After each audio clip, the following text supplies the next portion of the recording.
नमस्कार दोस्तों, स्वागत है आपका। आज हम बात करने वाले हैं आत्महत्या के परिणाम के ऊपर।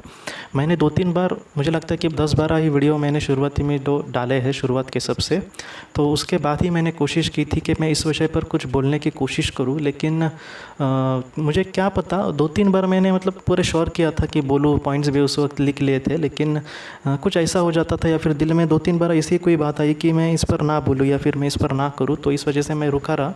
लेकिन अब मुझे लगता है कि कुछ जितनी मुझे चीज़ें पता है मैं उतनी आपको बोलने की कोशिश करूँ, और जितना हो सके इस वीडियो का फ़ायदा ऐसे लोगों को तक पहुँचे जो बहुत ही ज़्यादा दुखी है। जो कभी कभी मुझे भी बहुत लोग ऐसे बोलते हैं कि नहीं जीना होता वगैरह। तो मुझे लगता है कि ये वीडियो आप प्लीज़ पूरी देखें और प्लीज़ इन सारी चीज़ों को पूरी तरह से गंभीरता से लें। मैं सच कहता हूँ, क्योंकि ये इतनी आज के दौर में इतनी ऐसी चीज़ें हो रही है कि हम सोच नहीं सकते, या फिर इन सारी चीज़ों का हमें सामना करना ठीक से नहीं आता, या फिर हम थोड़े से कमज़ोर पड़ जाते हैं सच सिचुएशन के सामने। तो सबसे पहले हम शुरुआत करने की कोशिश करते हैं कि ये सुसाइड या फिर आत्महत्या हम क्यों करते हैं, या फिर लोग इसका सामना क्यों करने, ऐसा कुछ ऐसा कदम वो उठाते ही क्यों है। तो सबसे बड़ा कारण यही होता है कि उनके सामने कुछ ऐसी परिस्थितियाँ होती है, कुछ ऐसे हालात होते हैं कि वो उसे ठीक से नहीं संभाल पाते, या फिर वो ठीक से उसका सामना नहीं कर पाते। वो इन सारी चीज़ों में इतना मानसिक अवस्था उनकी उतनी दुर्बल हो जाती है, या फिर वो इन सारी चीज़ों से इतना डर जाते हैं कि वो सामना नहीं करना चाहते इन सारी परिस्थितियों का। और इन सारी चीज़ों के वजह से वो ऐसा कोई बड़ा कदम उठा लेते हैं। और ऐसा जो कदम है वो सिर्फ उठाते नहीं, बल्कि मुझे ऐसा लगता है कि पूरे परिवार को ये सारी चीज़ें इतनी घातक साबित हो सकती है कि हम सोच भी नहीं सकते। उनके सामने क्या कितना बुरा लगता होगा उनके परिवार को। तो बहुत ही बुरा लगता है कि ऐसा कोई करता है। तो इसके परिणाम देखते हैं कि परिणाम क्या हो सकते हैं, या फिर इसका क्या अंजाम हो सकता है इन ऐसे लोगों का। तो ज़्यादातर तो यही देखा है कि जो ऐसा करते हैं तो ज़्यादातर उनको पहले तो पश्चाताप ही होता है कि उन्होंने ऐसा क्यों कदम उठाया। मुझे लगता है कि एक किताब में एक बच्चे के बारे में लिखा था कि उसके मम्मी पापा जो थे वो बहुत ही ज़्यादा प्रेशर डालते थे उस पर, पढ़ाई ऐसे करो, पढ़ाई वैसे करो। और वो था बेचारा बच्चा, मुझे लगता है कि 12-13 साल का कुछ था। तो उसको इतना वो टॉर्चर लगता था, या फिर वो इतनी इस सारी सिचुएशन से इतना घबराता था उन लोगों से। उसका रिज़ल्ट आने का दिन आया तो ये बेचारा उसी टेंशन में, और एक वक्त ऐसा आया कि उसको लगा कि मैं इन सारी चीज़ों का ठीक से सामना नहीं कर पाऊँगा, और उसने ऐसा कदम उठाया था। जब वो इस दुनिया से चला गया तब उसने यही कहा कि मुझे बहुत पश्चाताप हो रहा है। आज मैं अपने माता पिता के दिल में मेरे लिए जो प्यार है वो देख सकता हूँ। और ऐसे वक्त में उसने ये कहा कि मुझे बहुत बुरा लग रहा है कि अब मैं कुछ कर नहीं सकता, और इस दुख को लेकर उनको हमेशा ज़िंदगी भर उनको जीना होगा। तो इस वजह से ज़्यादातर तो यही देखा गया है कि वो बहुत ही ज़्यादा पश्चाताप करते हैं। उसके बाद यही देखा गया है कि ऐसी जो आत्माएं होती है उनको इन सारी सिचुएशन का सामना फिर से करना पड़ता है। जो भी सामने उनकी परिस्थितियाँ थी वैसी ही सेम परिस्थितियाँ फिर से उनके जीवन में आ सकती है। ऐसा क्यों होता है? देखिए, जो हम जीवन चयन करते हैं वो आत्मा ने एक प्रारब्ध के अनुसार चयन किया है। प्रारब्ध हमें जिन सारी चीज़ों की ज़रूरत है हमारे आत्मा को सीखने की, और हमने अब तक जो भी कर्म किए हैं, हमारे जो कर्मानुबंधन जिसे कहते हैं, तो इन सारी चीज़ों से जो तैयार होता है प्रारब्ध, वो ऐसे ही घटती जाएंगी हमारे जीवन में। परिस्थिति या फिर हालात उस तरह से बदलते जाएंगे। तो वो जो हालात बदलते हैं उसी तरह से इंसान उसका अगर ठीक से सामना नहीं कर पाया तो उसको इन सारी चीज़ों के सामने ऐसे आती है परिस्थितियाँ, और एक तरह से फेलियर होता है उस आत्मा का। देखिए, फेलियर बोलना मुझे ठीक नहीं लगता, लेकिन यही सच है कि आत्मा को अपने जीवन में जो भी उसने चयन किया था उसमें वो थोड़ी सी फेल हो गई, या फिर उसमें थोड़ी सी वो कम पड़ गई। इसी नज़र से देखिएगी वो खुद।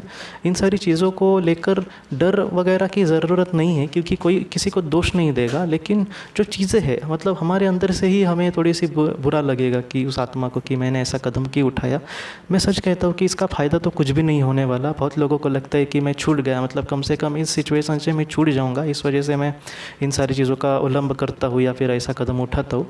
लेकिन ऐसा नहीं होगा। मैं इसको फिर से कहता हूँ, ऐसा नहीं होगा। क्योंकि वही परिस्थितियाँ फिर से हमारे सामने आएगी। जितना मैंने देखा है, वापस जब आत्मलोक में ऐसी आत्माएं जाती है तब उनको कोई भी नहीं डांटता। ऐसा नहीं होता कि उनको बिठाया और उनको डांटा गया और उनको भेज दिया पृथ्वी पर, ऐसा नहीं होता। ज़्यादातर यही देखा गया है कि उनको जो बड़ी आत्माएं होती है वो थोड़ा सा संभल के लेती है, लेकिन इनको ही बहुत ज़्यादा बुरा लगता है।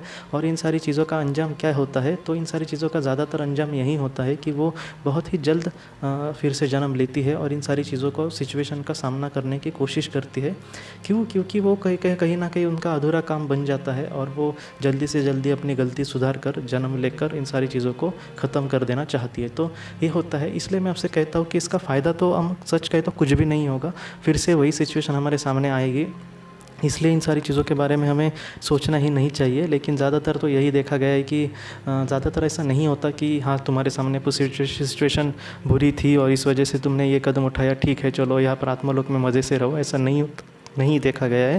ज़्यादातर तो मतलब इन सारी सिचुएशन का सामना करके हम अगर थोड़ा बहुत मतलब हमने पा लिया या फिर कुछ ना पा लिया तो भी चलेगा, लेकिन जितना हो सके हमें गिव अप नहीं करना है, जितना है हो सके हमें मतलब परिस्थिति से खुद हार जाकर खुद नहीं करना है कुछ, तो ये मैं कहना चाहता हूँ।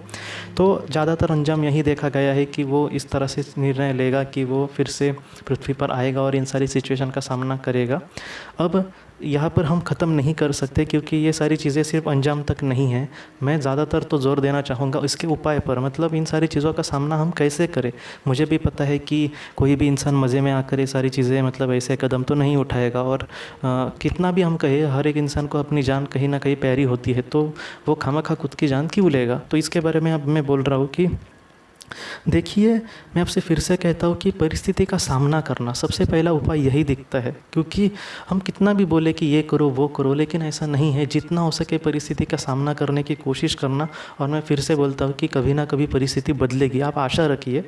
और दूसरा, मैं सबसे ज़्यादा महत्वपूर्ण मुझे लगता है कि परिस्थिति का सामना करने के से भी ज़्यादा महत्वपूर्ण मुझे ये लगता है कि रास्ते अब देखना। देखो, मेरे सामने कोई सिचुएशन है और वो मुझे बहुत ही ज़्यादा दुख दे रही है, तो मैं उससे बहुत ही परेशान हूँ और मैं ये सोच रहा हूँ कि इससे अच्छा मैं इस दुनिया से चला जाऊँ वगैरह। तो मुझे ये देखना होगा कि ये जो मेरे सामने परिस्थिति है उसका कोई ऑप्शन है क्या, मतलब मैं कोई दूसरा रास्ता अपना सकता हूँ क्या इन सारी चीज़ों को छोड़कर। क्योंकि प्रॉब्लम तो इसमें है, तो वो अगर मैं छोड़कर कोई दूसरा अपना सकता हूँ क्या। उदाहरणार्थ बोलता हूँ कि एग्जाम्पल आपको देता हूँ, कोई नौकरी से परेशान हो गए, तो ऐसे वक्त में वो किसी दूसरी नौकरी ढूंढ सकता है, या फिर वो कुछ ऐसा काम कर सकता है जिससे उसको भी खुशी मिले और उसके मतलब 4 पैसे उससे कम मिले तो भी चलेगा, लेकिन कम से कम ये डिप्रेशन में इतना तो नहीं जाएगा। अब आप समझ सकते हैं कि ये सुसाइड की बात कर रहा है, मतलब ये कितना डिप्रेशन में होगा इंसान। तो मैं आपसे सच कहता हूँ कि बहुत कम बार ऐसा होता है कि हमारे सामने सिचुएशन नहीं होती, रास्ते नहीं होते। बहुत बार ऐसा देखा गया है कि हमारे सामने रास्ते होकर भी हमें डेयरिंग नहीं होता, या फिर हम कर नहीं सकते वो कुछ ऐसा हमारे मन में आता है। तो मैं आपसे फिर से कहता हूँ कि आपके सामने जो भी इंसान अपनी ज़िंदगी से परेशान है, आप देखते रहो कि कोई ऑप्शन है क्या। कुछ नहीं होगा, कुछ तो ऑप्शन होगा आपके सामने। और ऐसे लोग जिनके मतलब जो करीबी जिन्होंने खोया है और वो उनके लिए अगर दुखी है, तो मैं आपको फिर से कहता हूँ कि वो कुछ देर के लिए आपसे बस दूर गए हैं, कभी ना कभी आपकी उनके साथ ज़रूर मुलाकात होगी।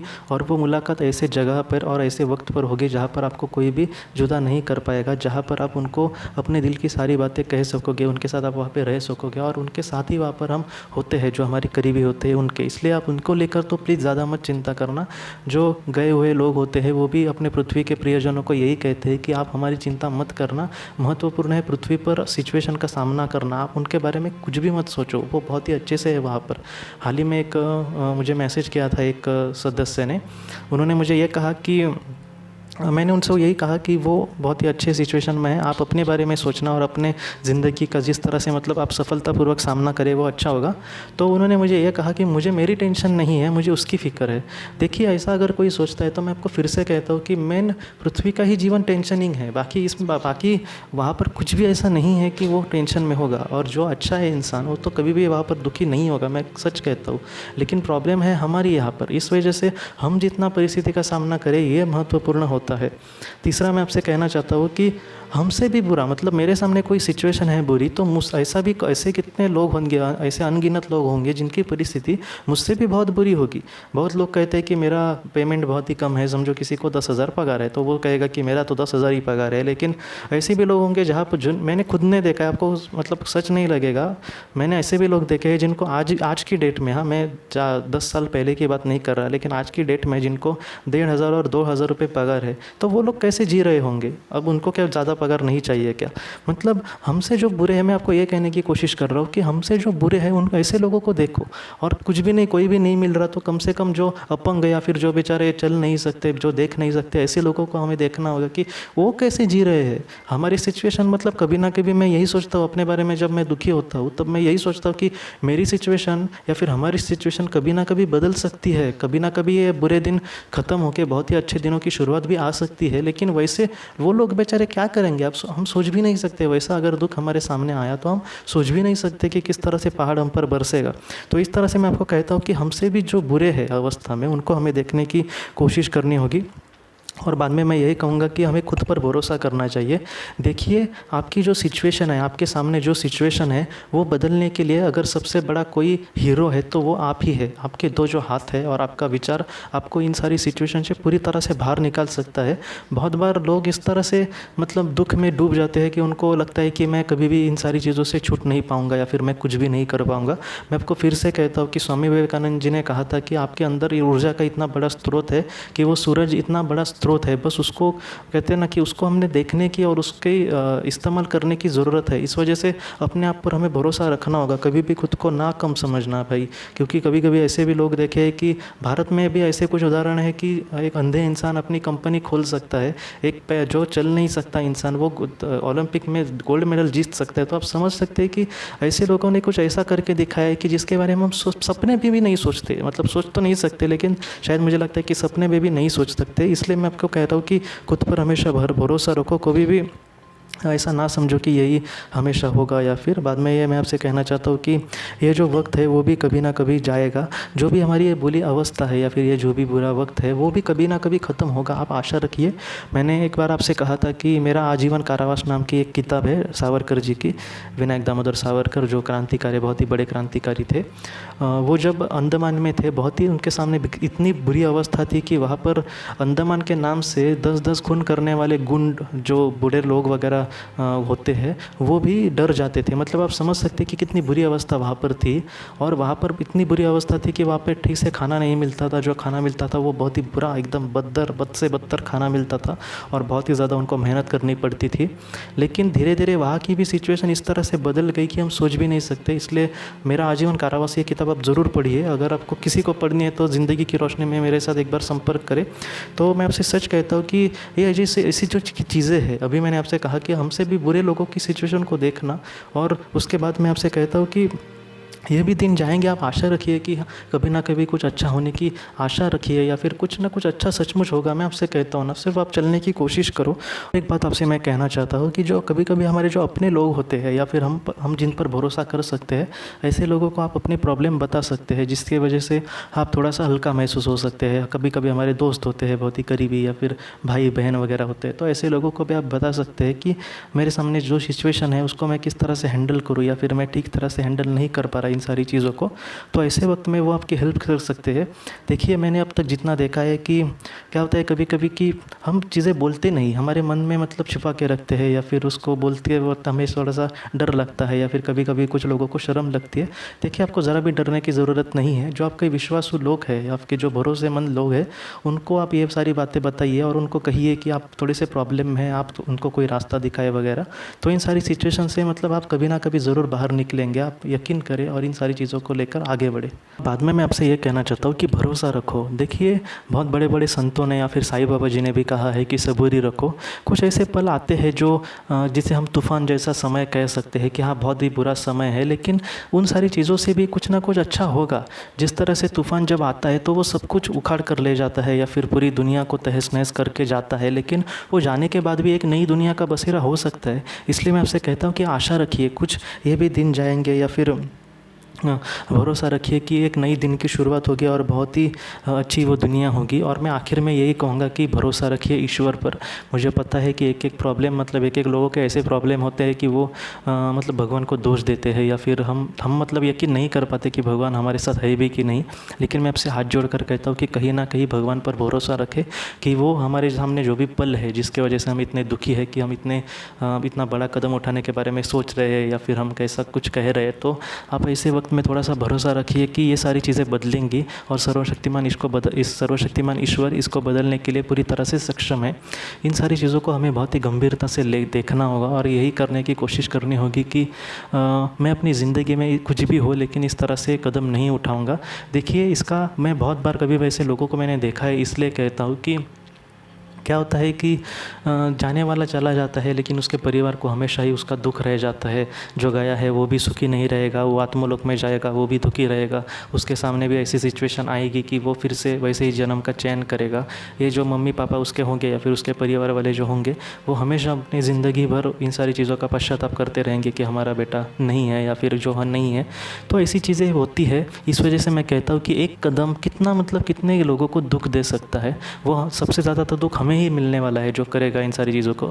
तो इस वजह से मैं आपसे हाथ जोड़कर कहता हूँ कि किसी के भी सामने ऐसी कोई सिचुएशन हो, आप ज़िंदगी की रोशनी में मुझसे संपर्क करो। मुझसे जितना हो सके मैं आपके लिए करूँगा दोस्तों, लेकिन प्लीज़ मैं हाथ जोड़कर और आपके पैर पकड़ कर कहता हूँ कि ऐसा कोई भी रास्ता मतलब अपनाओ मत, क्योंकि आपके परिवार को या फिर आपके मम्मी पापा को, आपके पति पत्नियों को मतलब कितना बुरा लगेगा इन सारी चीज़ों से। तो इस वजह से सिचुएशन कभी ना कभी ख़त्म होगी, लेकिन आप प्लीज़ ऐसा कदम मत उठाइए। और आखिर में मैं इतना ही कहूँगा कि भरोसा रखिए, सर्वशक्तिमान ईश्वर या फिर वो महाशक्ति जो है वो हमेशा कहीं ना कहीं मौजूद है, और वो हमें मतलब हमें दे सकती है वो जो हम जिसको हमें ज़रूरत है। कभी कभी ऐसा भी देखा गया है कि बहुत बुरी सिचुएशन थी, लेकिन वो लोग आज इतने अच्छे पोजीशन पर है या फिर इतने अच्छे मतलब पद पर है कि हम सोच भी नहीं सकते, ऐसे भी लोग होकर गए हैं। इसलिए मैं कहता हूँ कि आप ज़रा भी चिंता मत कीजिए, ये सिचुएशन जो है वो कभी ना कभी बदलेगी और बहुत ही अच्छे दिनों में आप बहुत ही सुख से जी पाओगे अपने परिवार के साथ। तो दोस्तों, आज के इस भाग को लेकर अगर आपके कोई भी सवाल हो तो आप ज़रूर पूछें, जितना हो सके मैं आपको मदद करने की कोशिश करूँगा। आप अपने और अपने परिवार वालों को हमेशा ख्याल रखना। आपका बहुत बहुत शुक्रिया। ज़िंदगी की रोशनी ये संस्था ऐसे लोगों को मदद करने की कोशिश करती है जिन्होंने किसी अपने को खोया है या फिर जो अपनी ज़िंदगी में बहुत ही ज़्यादा दुखी है। तो अगर किसी को मदद की ज़रूरत है, मुझे इन सारी चीज़ों के बारे में जितना पता है उतना मैं आपसे कहने की कोशिश करूँगा। तो अगर आपको किसी भी मदद की ज़रूरत है या फिर किसी भी चीज़ का मार्गदर्शन चाहिए, तो मैं जितना हो सके अपने हिसाब से आपके लिए मदद करने की कोशिश करूँगा। तो आप ज़रूर इस नंबर पर व्हाट्सअप करें। आपका बहुत बहुत शुक्रिया।